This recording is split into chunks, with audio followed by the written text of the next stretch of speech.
কুমারিয়া মাদানী সংগঠনের থেকে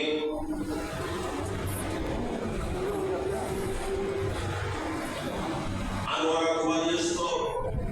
আল কুতুব জামে মসজিদ প্রাঙ্গণে ষষ্ঠতম বিশ্ব মানবতার মুক্তির অন্নদিশারী শফিউল মুসলিমিন রহমাতুল লিল আলামিন হুজুর নূর শাফিঈ রাসূল সাল্লাল্লাহু আলাইহি ওয়াসাল্লামের শুভাগমনকে কেন্দ্র করে আয়োজিত পবিত্র 12 দিনব্যাপী ঈদে মিলাদুন নবী সকলে বলি সাল্লাল্লাহু আলাইহি ওয়াসাল্লাম।